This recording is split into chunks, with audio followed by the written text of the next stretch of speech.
मैं आमंत्रित करने जा रहा हूं श्री लोकेश कुमार जी साहिल साहब को कि वो आएँ और इस अवसर पर अपनी बात रखें।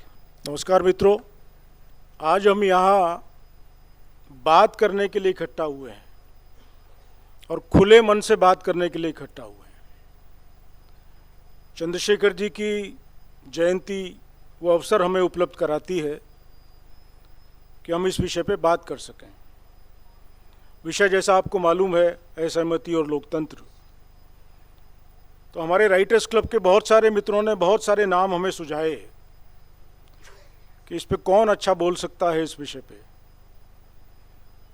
तो यूनानिमसली फिर हम लोगों ने ये तय किया कि आरिफ मोहम्मद खान से बेहतर आदमी मिलना हमें बहुत मुश्किल है। और उसका कारण बताता हूं दोस्तों।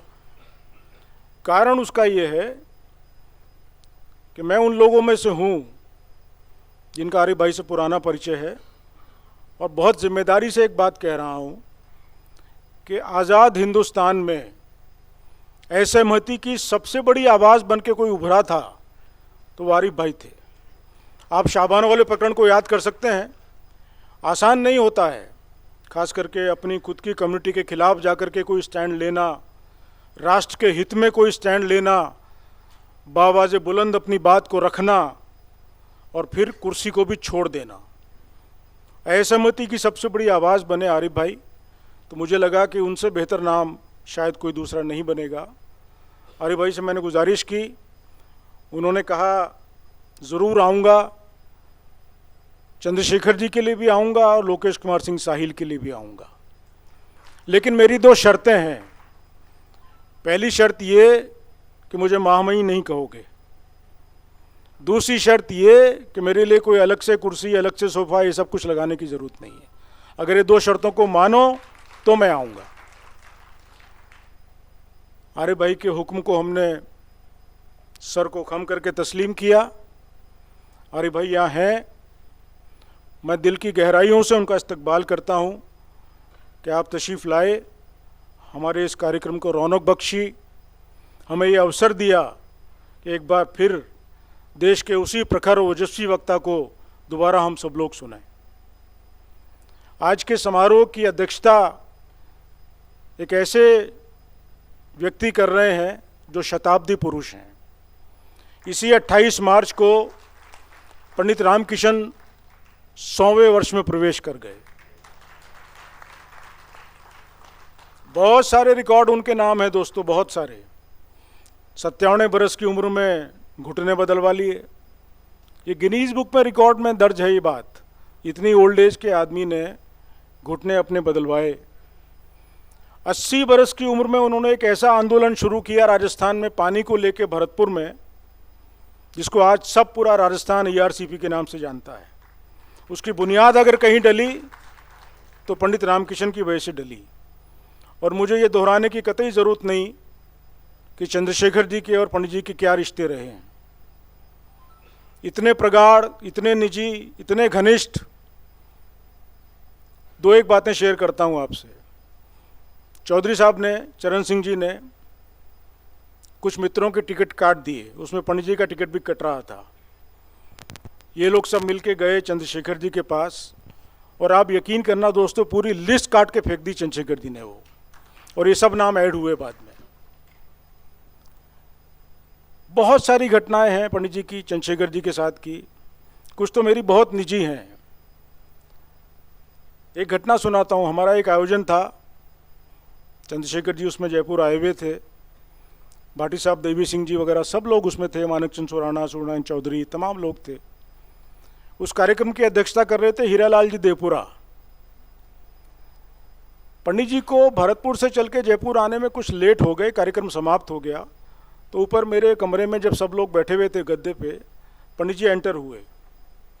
सब पे निगाह पड़ी, सबको नमस्कार नमस्कार, पंडित जी ने नमस्कार अर्पित किया। और फिर देवपुरा जी पे निगाह पड़ी पंडित जी की। मैंने अपनी ज़िंदगी में दोस्तों चंद्रशेखर जी को निरुत्तर होते पहली बार देखा है। वो संस्मरण सुनाता हूँ आपको। पंडित जी की निगाह पड़ी देवपुरा जी पे। पंडित जी बेसाख्ता बोले, हैं देवपुरा जी तुम मरे ना है अब तक? देवपुरा जी बहुत शरीफ सीधे आदमी बेचारे, वो मुस्कुरा करके रह गए। अब मैं एक राजनीतिक संस्मरण सुनाता हूँ आपको। देवपुरा जी ने कोई जवाब नहीं दिया। चंद्रशेखर जी ने कहा, अरे पंडित तुम अपनी सुनाओ, जिंदा हो कि मर गए। अब पंडित रामकिशन का जवाब और पूरी राजनीतिक पृष्ठभूमि आपको उस एक जवाब में नजर आ जाएगी। और चंद्रशेखर जी निरुत्तर हो गए, उन्होंने बात पलट दी। चंद्रशेखर जी बोले, पंडित अपनी सुनाओ, जिंदा हो कि मर गए। पंडित जी ने कहा, साहब हम तो बाद ही नहीं मर गए, फिर जनता पार्टी टूटी। चंद्रशेखर जी ने कोई जवाब नहीं दिया उस बात का। तो इतने मूर्धन्य और इतने वरिष्ठ, जिनकी आज भी याददाश्त कमाल की है, जब पंडित जी आएंगे अपनी बात रखने, आप सुनिएगा। क्या क्या कहूँ उनके बारे में, बहुत कुछ है कहने के लिए, लेकिन समय की मर्यादा हमें देखनी है। बाकी दो लोग जो मंच पे हैं दोस्तों, राजेंद्र राठौड़ और गोपाल शर्मा जी, ये दोनों मेरे भाई हैं। उन दोनों का चंद्रशेखर जी से बहुत घनिष्ठ रिश्ता रहा है। मैंने राजेंद्र जी को जब फ़ोन किया कि आपको तशरीफ़ लाना है, तो बोले ये तो आप बहुत अच्छा कर रहे हो, वो तो ऐतिहासिक पुरुष थे। चंद्रशेखर जी के लिए राजेंद्र जी के शब्द थे, वो तो ऐतिहासिक पुरुष थे। और गोपाल जी के शब्द अगर मैं आपको बताऊं तो आपका मन द्रवित हो जाएगा। मैंने गोपाल जी को कहा, गोपाल जी आपको तशरीफ़ लाना है। गोपाल जी ने कहा, हम तो उनके चरुणा अनुरागी हैं। ये गोपाल शर्मा जी के शब्द थे। इन महनीय लोगों की उपस्थिति में मैं अपने आप को धन्य मान रहा हूँ, इस पूरे आयोजन को धन्य मान रहा हूँ। सबसे बड़ा शुक्रिया जो मुझे अदा करना है वो मेरे भाई दीपेंद्र सिंह जी शेखावत साहब का अदा करना है। ये पूरा हॉल जो हमें मिला, ये उनकी वजह से मिला है। ये सारी व्यवस्था जो है वो उन्होंने मैनेज की, सारी की सारी। इतनी खूबसूरत जगह, ये ऑडिटोरियम वगैरह सब, ये इनकी बदौलत, इनकी कृपा से, इनकी मोहब्बत से, इनके प्यार से हमें मिला। मैंने बहुत मनुहार इनसे की कि मंच पे बैठ जाइए। बोले नहीं, चंद्रशेखर जी का कार्यक्रम है, अध्यक्षता तो आप पंडित जी से कराओ, मैं सामने बैठ के सुनूंगा। मैं चाहता था कि अध्यक्षता दीपेंद्र सिंह जी करें, लेकिन मेरी सारी बात को, सारी जिद को, सारी मनुहार को इन्होंने मानने से इनकार किया। कल तबीयत बहुत बिगड़ गई थी दीपेंद्र जी की, लेकिन आए, पेन किलर लेके आए हैं। दीपेंद्र जी, मैं नतमस्तक होकर आपका स्वागत करता हूँ। देवी सिंह जी भाटी साहब को यहाँ आना था। भाटी साहब की आँख में कल इंजेक्शन लगा है, और जो लोग नज़दीक से उनको जानते हैं उन्हें पता है कि पिछले 5-7 दिन से वो अस्पताल में भर्ती थे। कुछ उनको उल्टी दस्त जैसी प्रॉब्लम हो गई थी।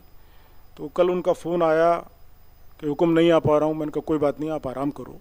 जोगेश्वर जी के परिवार में एक निजी कार्यक्रम ऐसा हो गया जिसमें उनका जाना, जोधपुर जाना बहुत ज़रूरी है। मैं उन दोनों की उपस्थिति को भी यहाँ से सलाम करता हूँ और अपनी बात को अब यहाँ से शुरू करता हूँ दोस्तों, कि हम एक ऐसे दौर में आ गए हैं जहाँ असहमति का अर्थ तो हो गया मतभेद, और मतभेद का मतलब हो गया शत्रुता। आज इस बात की बहुत ज़रूरत है, सख्त ज़रूरत है कि हम एक ऐसे विषय पे बात करें कि हमारा अपनापन, हमारा आपसी भाईचारा ये कहीं प्रभावित न हो, वो बना रहे, हमारी मनुष्यता बरकरार रहे। और गांधी जी ने जो दिशा हमको दिखाई थी, उस दिशा में हम लोग आगे चलें। हमारा देश, जिसका मुस्तकबिल बहुत रोशन ऐसा है, आप जानते हैं कि किस तरीके से सरकार काम कर रही है, आर्थिक मोर्चे पे कितना अच्छा काम हो रहा है, हम सब जानते हैं उन बातों को, उनको दोहराने की कतई कोई ज़रूरत नहीं है। मैं सबका स्वागत करता हूं दोस्तों। यहाँ परिवार के लोग सब बैठे हैं। विशेष जो मुझे आभार स्वीकार करना है वो मेरी धर्मपत्नी मीना सिंह का करना है, वो सामने बैठी हैं। इस कार्यक्रम के लिए मुझे प्रेरित उन्होंने किया। चंद्रशेखर जी को इनके हाथ की भिंडी, इनके हाथ की मछली वगैरह बहुत पसंद थी। जयपुर आने से पहले फ़ोन कर देते थे, मीना को बोलना बना के रखे। मीना पिछले कई सालों से मुझे कह रही थी कि उनकी याद में कुछ आयोजन अपने को करना चाहिए, लेकिन चूंकि ये खुद ब्लड कैंसर से सफ़र कर रही है तो हम लोग उतना समय निकाल नहीं पाए। ये कार्यक्रम अब हम शुरू कर रहे हैं इस साल से, और आगे हर साल इसको हम नियमित करेंगे। हर साल ये व्याख्यानमाला होगी। चंद्रशेखर जी को पूरी शिद्दत से हम लोग याद करेंगे। सबसे अंत में ये सामने तमाम लोग जो बैठे हैं, सबका बहुत बहुत शुक्रिया। आप लोग अपने, आज वर्किंग डे है दोस्तों, मैं समझता हूँ इस मजबूरी को कि वर्किंग डे में समय निकालना बहुत मुश्किल होता है, हर आदमी अपने काम में मसरूफ़ होता है। आप सब तशरीफ़ लाए, सबका बहुत बहुत स्वागत।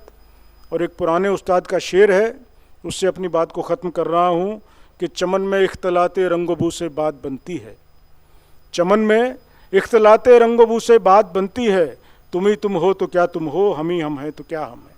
बहुत शुक्रिया।